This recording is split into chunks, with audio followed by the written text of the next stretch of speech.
తక్కువ సమయంలో ఎక్కువ ఇన్ఫర్మేషన్ తెలుసుకోవడమే స్మార్ట్ పీపుల్ చేసే పని. న్యూస్ పేపర్ లాంటి క్లారిటీ, న్యూస్ ఛానల్స్ కంటే క్వాలిటీ. ఏంటి ఇంకేంటి? Foresights TV app download it. Good evening, welcome to prime news on Foresights TV. నేను మీ అవినాష్ జనగామ. బులెటిన్ల ముందుగా హెడ్లైన్స్. ఈ కార్ రేస్ కేసుపై సుప్రీంకోర్టు మెట్లెక్కిన కేటీఆర్, హైకోర్టు తీర్పు కొట్టేయాలని సవాల్.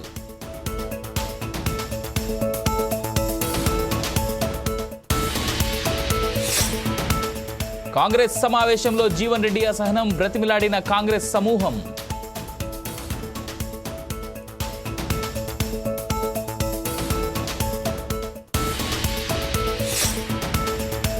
నూతన ఆవిష్కరణలు గుర్తించాలి, పిల్లలు అంతర్జాతీయ స్థాయిలో ఎదగాలి.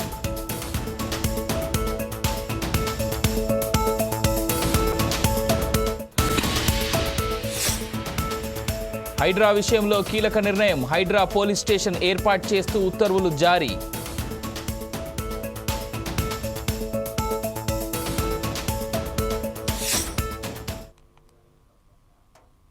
ఢిల్లీలో అసెంబ్లీ ఎన్నికల నగారా మోగింది. కేంద్ర ఎన్నికల సంఘం ఢిల్లీ ఎన్నికల షెడ్యూల్ విడుదల చేసింది. ఫిబ్రవరి 23తో ఢిల్లీ అసెంబ్లీ పదవీకాలం ముగియనుంది.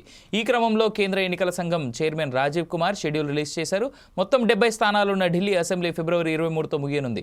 అధికార ఆప్, కాంగ్రెస్, బీజేపీ పోటీ పడుతున్నాయి. ఢిల్లీలో మొత్తం ఓటర్ల సంఖ్య 1,55,00,000 ఉన్నట్లు ఎన్నికల సంఘం తెలిపింది. ఢిల్లీలో దేశం నుంచి అన్ని ప్రాంతాల వారు ఉంటారని అధికారులు తెలిపారు. ఎన్నికలను పకడ్బందీగా నిర్వహించడానికి సర్వం సిద్ధం చేస్తున్నట్లు రాజీవ్ కుమార్ చెప్పారు. గతేడాది ఎన్నికలు విజయవంతంగా నిర్వహించామని తెలిపారు. ఈ నేపథ్యంలో ఈవీఎంల ట్యాంపరింగ్ గురించి ప్రస్తావించారు. ట్యాంపరింగ్ అసాధ్యమని, ఎలాంటి అవకతవకలు తావులేదని స్పష్టం చేశారు. ఈవీఎంల రిగ్గింగ్, ట్యాంపరింగ్కు సంబంధించి ఇప్పటివరకు ఎలాంటి ఆధారాలు లేవన్నారు. వీవీప్యాట్ల లెక్కింపులో ఇప్పటివరకు ఎక్కడా కూడా తేడా రాలేదని వెల్లడించారు. పోలింగ్ ఆలస్యమైన సాయంత్రం 6 గంటల వరకు క్యూలో ఉన్న వారికి ఓటు వేసే అవకాశం కల్పిస్తున్నట్లు రాజీవ్ కుమార్ స్పష్టం చేశారు.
ఢిల్లీలో అసెంబ్లీ ఎన్నికల నగారా మోగింది. కేంద్ర ఎన్నికల సంఘం ఢిల్లీ ఎన్నికల షెడ్యూల్ విడుదల చేసింది.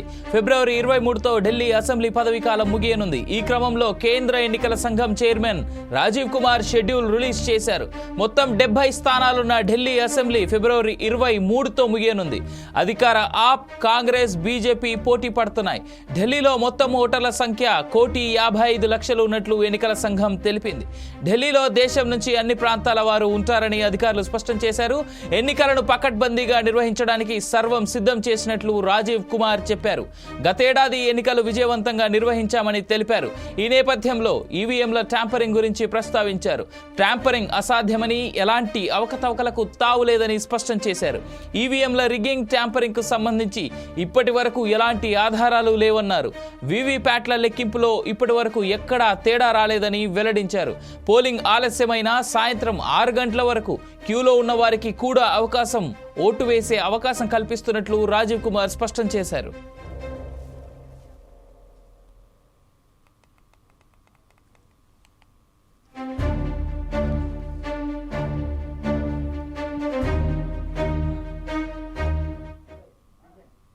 హైడ్రా విషయంలో తెలంగాణ ప్రభుత్వం మరో కీలక నిర్ణయం తీసుకుంది. హైడ్రా పోలీస్ స్టేషన్ ఏర్పాటు చేస్తూ ఉత్తర్వులు జారీ చేసింది. బుద్ధభవన్లోని బి బ్లాక్లో హైడ్రా పోలీస్ స్టేషన్ ఏర్పాటు చేసేందుకు ప్రభుత్వం అనుమతినిచ్చింది. హైడ్రాకు విస్తృత అధికారాలు కల్పిస్తూ ప్రభుత్వం ఇప్పటికే గెజెట్ నోటిఫికేషన్ విడుదల చేశారు. కార్యాలయ నిర్వహణ, వాహనాల కొనుగోలుకు సైతం హైడ్రాకు ఇప్పటికే ప్రభుత్వం 50 కోట్ల రూపాయల నిధులు మంజూరు చేసింది.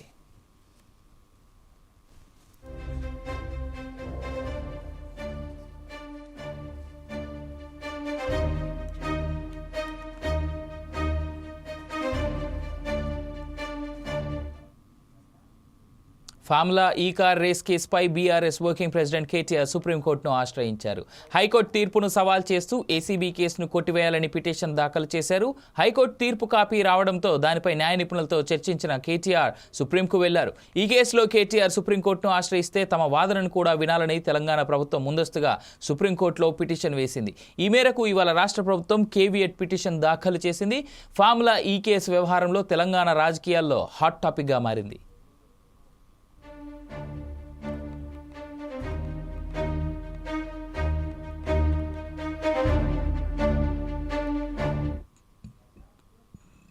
నిజామాబాద్ పార్లమెంట్ కాంగ్రెస్ సమావేశంలో అసహనం ఎమ్మెల్సీ జీవన్ రెడ్డి వ్యక్తం చేశారు. సభ లెడ్జర్ బుక్లో ఎమ్మెల్సీ జీవన్ రెడ్డి పేరు కనపడకపోయేసరికి ఆశ్చర్యపోయారు. బుక్లో జగిత్యాల ఎమ్మెల్యే సంజయ్ కుమార్ పేరు ఉండటంతో ఆగ్రహం వ్యక్తం చేశారు. జీవన్ రెడ్డి సభకు జగిత్యాల ఎమ్మెల్యే సంజయ్ కుమార్ రావడంతో స్టేజ్ దిగి వెళ్లిపోయారు. జీవన్ రెడ్డిని బ్రతిమలాడి సభలో కూర్చోబెట్టారు.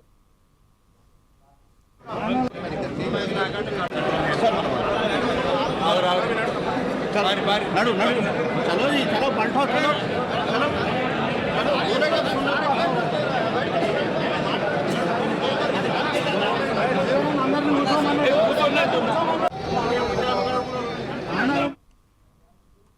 పారదర్శక రెవెన్యూ పాలనే లక్ష్యంగా జిల్లాను ప్రథమ స్థానంలో నిలపాలని జిల్లా కలెక్టర్ రాహుల్ రాజ్ తహసీల్దార్లను ఆదేశించారు.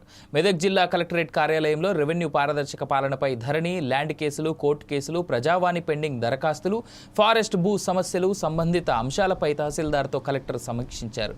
ధరణి పెండింగ్ దరఖాస్తుల్లో భాగంగా ఆర్డీఓలు, తహసీల్దార్ స్థాయిలో పెండింగ్లో ఉన్న దరఖాస్తుల్లోని మ్యుటేషన్, పీఓబీ, సక్సెషన్, కోర్టు కేసుల పరిష్కారంలో వేగం పెంచి సత్వరమే పూర్తి చేయాలని సూచించారు. వాటికి సంబంధించిన రికార్డులను సరైన విధంగా పరిశీలించి ఆ ఫైళ్లను తిరిగి పంపించాలని ఆదేశించారు. అదేవిధంగా ఆయా భూములకు చెందిన సంబంధిత పత్రాలతో పాటు ఫీల్డ్ పొజిషన్ నివేదిక తప్పనిసరిగా సమర్పించాలని ఆదేశించారు.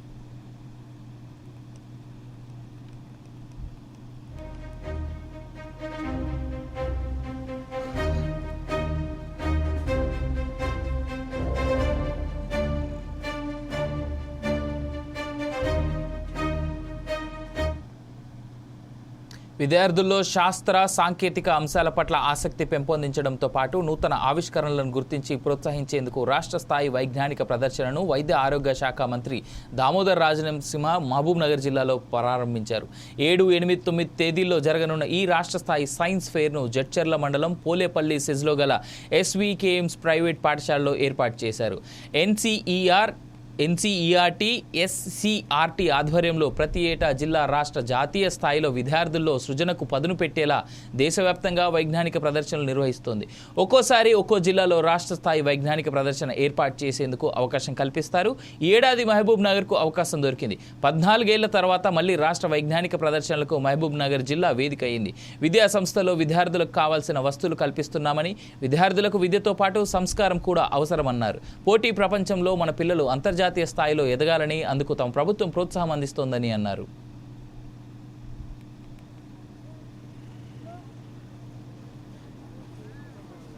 తండ్రి గురువు ప్రపంచంలో ఎక్కడ లేని సంప్రదాయము, విశ్వాసము, ఆచరణ భారతదేశ సమాజంలో ఉంది. అది ఏంటంటే మాతృదేవోభవ, పితృదేవోభవ, ఆచార్య దేవోభవ. ఈరోజు నేను ఆ ఎగ్జిబిట్స్లో కొంతమంది పిల్లల టాలెంట్ చూశాను. పక్కకు గురువర్యులు ఉన్నారు. ప్రతి ఒక్క ఎగ్జిబిట్ పక్కకు ఆ నైపుణ్యంతో ఉన్న పిల్లలు, ఆ పిల్లల పక్కకు గురువర్యులు. ఆ సృజనాత్మకతను గుర్తించేది గురువర్యులు. ఈ సమాజంలో, పోటీ ప్రపంచంలో, ప్రత్యేక అభివృద్ధి చెందుతున్న భారతదేశం లాంటి మన సమాజంలో అన్నిట్లో ముఖ్యమైనది విద్య. విద్యనే కానీ, వైద్యమే కానీ ఇవి ప్రభుత్వ బాధ్యత. ఏ ప్రభుత్వం కానీ, ప్రత్యేకంగా మా ప్రభుత్వం ఈరోజు ఈ 2 బాధ్యతలు తీసుకున్నది, సంపూర్ణంగా మోస్తున్నది. ప్రతి ఒక్క విద్యార్థికి ప్రమాణంతో కూడిన విద్యను అందించాలి, ఆహ్లాదకరమైన వాతావరణం ఉండాలి. దానికి తోడు ప్రతి ఒక్క స్కూల్లో ఒక సైన్స్ ల్యాబ్ ఉండాలి. రెసిడెన్షియల్ కళాశాలల్లో, పాఠశాలల్లో అన్ని సౌకర్యాలు కల్పించాలి. ఇది మా బాధ్యత. ఈరోజు ప్రత్యేకంగా ఎన్సీఆర్టీ, ఎస్సీఆర్టీ ఈ ఇద్దరు కలిసి విజయవంతంగా మండల స్థాయి, జిల్లా స్థాయి, రాష్ట్ర స్థాయి 836 ఎగ్జిబిట్స్ విజయవంతంగా ఈ కార్యక్రమాన్ని చేపట్టిన స్కూల్ ఎడ్యుకేషన్ డిపార్ట్మెంట్ని అభినందిస్తూ, ఇట్ ఈస్ ఎడ్యుకేషన్, దాంతో సహా సంస్కారము, విద్యతో సహా సంస్కారము, వినూతన ఆలోచనలు, ఆ చిన్న ఆలోచన సమాజంలో పెను మార్పులు తీసుకొచ్చే దిశగా మనం ముందుకు పోతాం. అలాంటి విద్య మనకు కావాలి. ఆ దిశగా మనం ముందుకు పోతున్నాం. కానీ పోటీ ప్రపంచంలో మన పిల్లలు ఏదో ఒక్క జాగలో మిస్ అవుతున్నారు. అది ఏంటి అంటే, సమాజానికి తిరిగి మనం చెల్లించాలి. సమాజం నాది, తిరిగి సమాజానికి నేను చెల్లించాలి.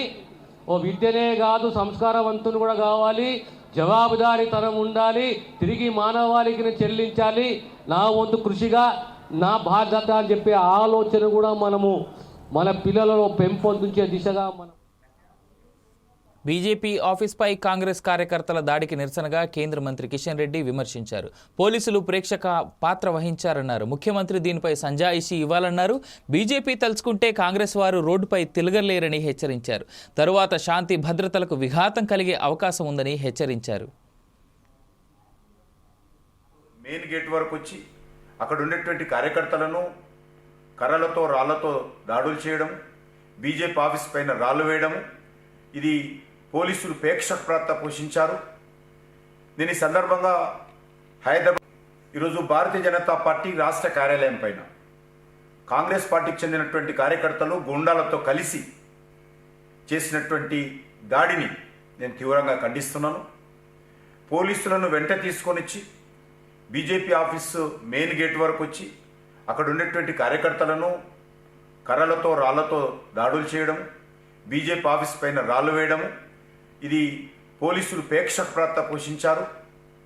దీని సందర్భంగా హైదరాబాద్ పోలీస్ కమిషనర్ను అడుగుతా ఉన్నాను, మీ పోలీసులు ఈ రకంగా వివరించడం ఎంతవరకు సమంజసం అని అడుగుతా ఉన్నాను. భారతీయ జనతా పార్టీ కార్యకర్తలను తలను పగలగొట్టడం, రక్తం వచ్చే విధంగా రాళ్లతో, కర్రలతో కొట్టడం, ఇది ఎక్కడ సమంజసం అని అడుగుతా ఉన్నాను. భారతీయ జనతా పార్టీ తలుచుకుంటే కాంగ్రెస్ పార్టీ కార్యకర్తలు రోడ్ల మీద తిరగలేరనే విషయాన్ని ఈ సందర్భంగా హెచ్చరిస్తా ఉన్నాను. కాంగ్రెస్ పార్టీ ఇంతవరకు ఇంకా వాళ్ళకు బుద్ధి రాలేదు. దేశంలో ఉన్నది 3 రాష్ట్రాల్లోనే. ఆ 3 రాష్ట్రాల్లో కూడా ఎలక్షన్స్ అయితే 3 రాష్ట్రాల్లో కాంగ్రెస్ ఓడిపోయే పరిస్థితి ఉన్నది. రోజు రోజుకు కనుమరుగవుతున్నటువంటి కాంగ్రెస్ పార్టీ పూర్తిగా నిరాశ నిస్పృహలతో ఈ రకంగా భౌతిక దాడులు చేయడం ఏతున్నదో ఎట్టి పరిస్థితుల్లో ప్రజలు క్షమించారని ఈ సందర్భంగా మనవి చేస్తున్నాను. భారతీయ జనతా పార్టీ కార్యకర్తల మీదనో, కార్యాలయం మీద దాడులు చేసినంత మాత్రాన మేము కాంగ్రెస్ పార్టీ యొక్క అవినీతి కుంభకోణాలను, కాంగ్రెస్ పార్టీ యొక్క ఇచ్చినటువంటి హామీలను ఎట్టి పరిస్థితుల్లో మేము ఆగే ప్రసక్తి లేదు. మీరు ఇచ్చినటువంటి గ్యారంటీల వైఫల్యం పైన ఖచ్చితంగా ప్రజల మధ్యకి వెళ్తాము.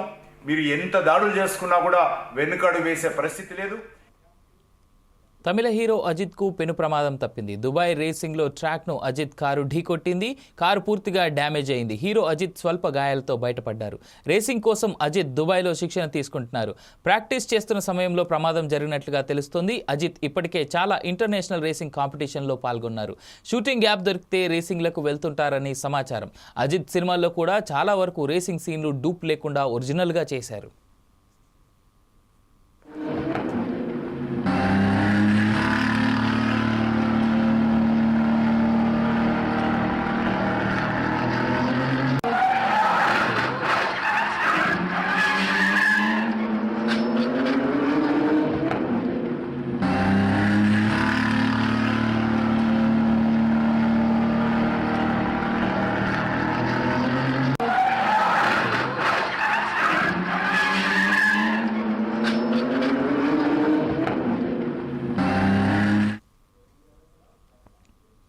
ప్రియాంక గాంధీపై ఢిల్లీ బీజేపీ నేత అనుచిత వ్యాఖ్యలు చేశారంటూ ఈరోజు మధ్యాహ్నం 2 గంటలకు యూత్ కాంగ్రెస్ నేతలు నాంపల్లిలోని బీజేపీ కార్యాలయం ముట్టడికి వచ్చారు.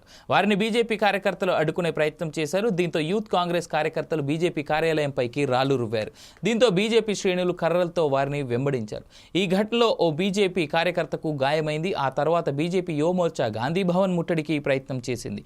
దీంతో అక్కడ ఉద్రిక్తత తలెత్తింది. ఈ పరస్పర దాడుల నేపథ్యంలో కరీంనగర్ బీజేపీ శ్రేణులు కరీంనగర్ కోర్ట్ సర్కిల్ వద్ద దిష్టిబొమ్మ దగ్ధం చేశారు.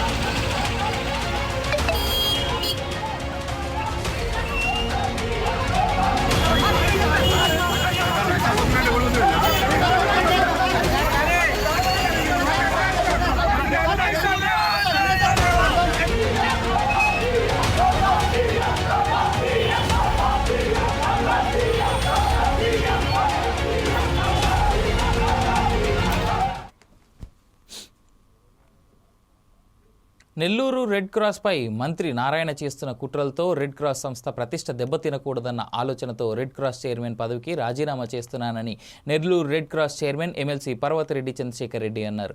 గత 4 ఏళ్లుగా నెల్లూరు రెడ్ క్రాస్ ద్వారా పేద ప్రజలకు మెరుగైన సేవలు అందిస్తున్నామని red cross chairman Parvathireddy Chandrasekhar Reddy తెలిపారు. దేశంలో ఎక్కడా లేని విధంగా నెల్లూరు రెడ్ క్రాస్ 13 ప్రాజెక్టులతో ప్రజలకు విశేష సేవలు అందిస్తోందని తెలిపారు. కరోనా లాంటి క్లిష్ట పరిస్థితుల్లో కూడా రెడ్ క్రాస్ ద్వారా ముందుకొచ్చి ప్రజలకు ఎన్నో సేవలు చేయడం జరిగిందన్నారు. రెడ్ క్రాస్ కమిటీ ద్వారా క్యాన్సర్ హాస్పిటల్ అభివృద్ధి, బ్లడ్ బ్యాంక్ ఆధునికీకరణ, తలసేమియా క్లినిక్ ఏర్పాటు, మానసిక దివ్యాంగులైన చిన్నారులకు ఉచిత బస్సు, ఉచిత భోజన వసతి ఏర్పాటు చేశామని తెలిపారు. ఆర్గనైజేషన్ రెడ్ క్రాస్ అన్నది వాళ్ళు చేయడం కరెక్టా కాదా అన్నది మీరు నిర్ణయం చెప్పండి. నేను రిజైన్ చేయడానికి కారణమైతే మాత్రం నేను ఆల్రెడీ డెసిషన్ తీసుకొని ఉన్నాను. దీని గురించి మధ్యలో వాళ్ళు ఇవన్నీ మాట్లాడడం కానీ ఇంకొకరు దాని గురించి రెడ్ క్రాస్ గురించి రోజు న్యూస్లో రావడం కానీ నాకు మనసుకి ఇష్టం లేక నేను రిజైన్ చేస్తా ఉన్నాను. ఇప్పుడు కూడా మేనేజింగ్ కమిటీ మెంబర్స్ అందరూ కొనసాగమని కూడా ఇందాక చెప్పినా కూడా నేను మేనేజింగ్ కమిటీ మెంబర్గా మీతో పాటు ఉంటానే కానీ చైర్మన్గా మాత్రం రిజైన్ చేస్తానని చెప్పడం జరిగింది.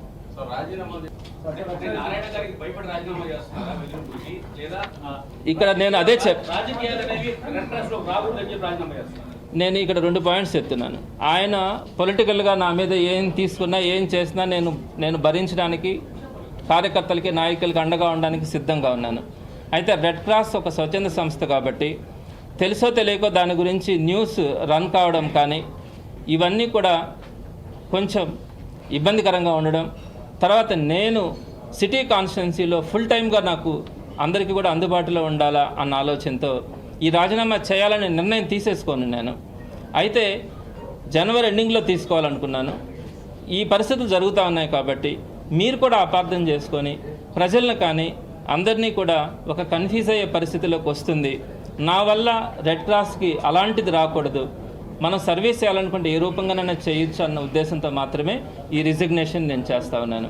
తర్వాత ఇంకొకరు అడిగిన ప్రశ్న 20 రోజులు ఆగలేకుండా పోవడానికి కారణం ఏంటి అని, అది వాళ్ళకి తెలియాలి. 20 days చెప్పింది, అది చెప్పి కూడా 4 days అయింది.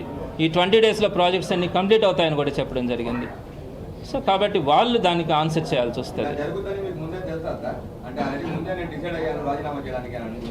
రాజీనామా చేయాలా అనుకునేది దేనికంటే నేను పూర్తి సమయాన్ని కేటాయించలేకపోతా ఉన్నాను.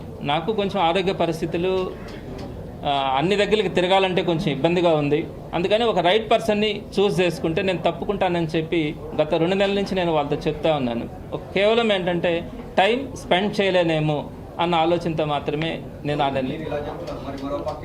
వాళ్ళు ఎందుకంటే ఇది elected body, managing committee members elect అయినారు, చైర్మన్ ఎలక్ట్ అయినాడు, కాబట్టి డెఫినెట్గా లీగల్గా ఫైట్ చేయొచ్చు. కానీ ఈ సర్వీస్ ఆర్గనైజేషన్స్లో మీకు తెలుసో తెలియదనండి, అందరూ చైర్మన్స్ కొన్ని ప్రివిలేజెస్ తీసుకుంటారు. ఒక vehicle chairman vehicle, Red Cross చైర్మన్కి ఒక వెహికల్ ఉంటుంది, ఆ వెహికల్ వాడుకుంటారు, లోపల కొన్ని ఫెసిలిటీస్ వాడుకుంటారు. నేను చెప్తాను, ఎక్కడా కూడా మొదటి నుంచి కూడా చైర్మన్ వెహికల్ అక్కడ ఉన్నా కూడా ఒక్క నిమిషం కూడా దాన్ని వాడనండి. ఒక్కటి కూడా నేను కనీసం నేను వాటర్ కూడా నేనే తీసుకెళ్తాను, నా వాటర్ కూడా నేనే తీసుకెళ్తాను. ఎంత మనీనో నేను దానికోసం నేను స్పెండ్ చేస్తున్నాను. ఎవరైనా అక్కడ కన్సెషన్స్ అడిగితే కన్సెషన్ అక్కడ ఇవ్వడం వీలు కాకపోతే నేను మనీ పే చేశాను. ఎంతమందికి చేసుంటానో మీరే ఎంక్వైరీ చేయొచ్చు. అది బ్లడ్ బ్యాంక్లో కావచ్చు, క్యాన్సర్ హాస్పిటల్లో కావచ్చు. దేశంలో హెచ్ఎంపీవీ వైరస్ కేసులు వెలుగు చూస్తున్నాయి. ఈ వైరస్ను 2001లోనే గుర్తించారు. కేసులు పెరుగుతున్న దృష్ట్యా ఆరోగ్య శాఖ అప్రమత్తంగా ఉంది. సవాళ్లను ఎదుర్కొనేందుకు సిద్ధంగా ఉంది. ప్రస్తుతం భయపడాల్సిన అవసరమేమీ లేదు. ప్రజలు అందరూ అప్రమత్తంగా ఉండాలి అని ప్రభుత్వం చెప్తూ ఉండగా, సోషల్ మీడియాలో భారత సంతతికి చెందిన ఒక వ్యక్తి చైనాలో నివసిస్తున్నాడు. ఆయన చైనాలో చేసినట్టుగా చూపుతున్న వీడియో వైరల్ అవుతోంది. చైనాలో ఎలాంటి వైరస్ లేదు, రూమర్స్ నమ్మొద్దు అంటూ ఆ వ్యక్తి చెప్తూ ఉండడం కొంత ధైర్యం ఇస్తోంది. చూస్తే కనుక ప్రజలు హ్యాపీగా ఉన్నారు, ఏ జబ్బులు రొచ్చులు లేవు, చక్కగా ఎవరి పనులు చేసుకుంటున్నారు, హ్యాపీగా ఉంటున్నారు. సో 11 అవుతుంది రాత్రి టైము. చూడండి, ఎవరో కనీసం మాస్క్ కూడా పెట్టుకోవాల్సిన అవసరం లేదు ఇక్కడ. ఇదంతా కూడా మన మీడియాలో వస్తున్న వార్తలన్నీ ఏంటంటే నాకు చాలా ఆశ్చర్యంగా అనిపిస్తుంది. సో పక్క దేశంలో ఏదో అయిపోతుందని ఒక వార్త సృష్టించుకుని దాంట్లో టైం పాస్ చేసే మనం మన దేశంలో ఏం జరుగుతుందా అని కనీసమైన ఆలోచన చేయలేకపోతుంది మన సమాజం. అది చాలా బాధాకరమైన విషయం.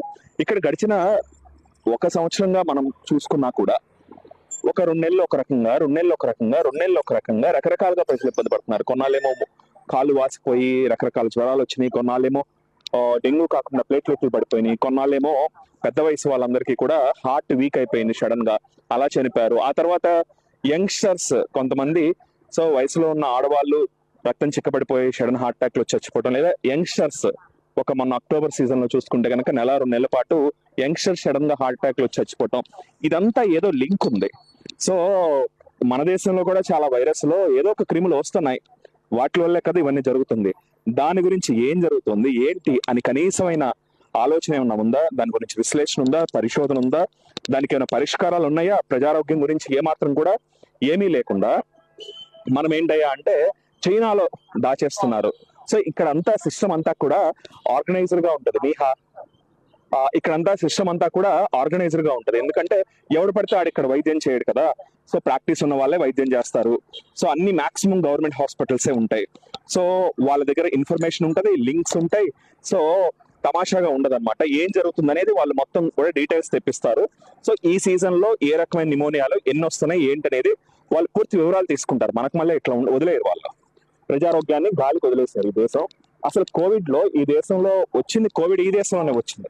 కానీ చాలా విచిత్రమైన విషయం ఏంటంటే ఇక్కడ కేవలం 25-30 వేల మంది మాత్రమే చనిపోయారు కరోనాతో. మన దేశంలో అఫీషియల్ గా 5 లక్షల మంది చనిపోయినా కూడా అన్అఫీషియల్ గా 50 లక్షల మంది చనిపోయి ఉంటారు. సో అసలు ఇంత స్థాయిలో చావులు జరిగితే దాని గురించి ఆలోచన లేదు. ఈ చావుల తర్వాత ఎందుకు చచ్చిపోతున్నారో తెలియదు. చిన్న వయసు వాళ్ళు ఎంత బాధ ఉంటుందండి. 25-30 ఏళ్ళ పిల్లలు లేదా ఒక 30-40 ఏళ్ళ ఆడవాళ్ళు హార్ట్ అటాక్ లో చచ్చిపోవటం ఏంటి? అంతకు ముందు చూసామా మనం? ఈ కోవిడ్ తర్వాత ఎందుకు ఇలా జరుగుతుంది దాని గురించి ఏమాత్రం కూడా మనం ఆలోచన చేయకుండా ఏదన్నా అంటే అది కారణం కాదు, ఇది కారణం కాదు, ఏందో మరి ఏది కారణమో అది చెప్పరు. కారణం ఏంటనే చెప్పరు. ఓ 2 ఏళ్ల పాటు ఎక్సర్సైజ్ చేయమాకండి ICMR చెప్తుంది. 2 ఏళ్ళు అయిపోయింది, మరి ఇప్పుడు ఏం చెప్తారు? సో ఇది ఒక ప్యాటర్న్ లో జరుగుతున్నాయి ఇవన్నీ కూడా. అంటే ఏంటంటే ఒక 2 నెలలు జరిగితే 2 నెలలు జరగవు. అంటే ఏదో ఒక లింక్ ఉంటుంది. సో ఆ లింక్ ని ఎస్టాబ్లిష్ చేసుకునే కనీసమైన ఆలోచన మనం చేయట్లేదు. అసలు నేను ఇక్కడ చైనా రావడానికి నేను ఇప్పుడు ఇవి ఇప్పటి వరకు ఉన్న updates. For more updates keep watching 4 Sides TV.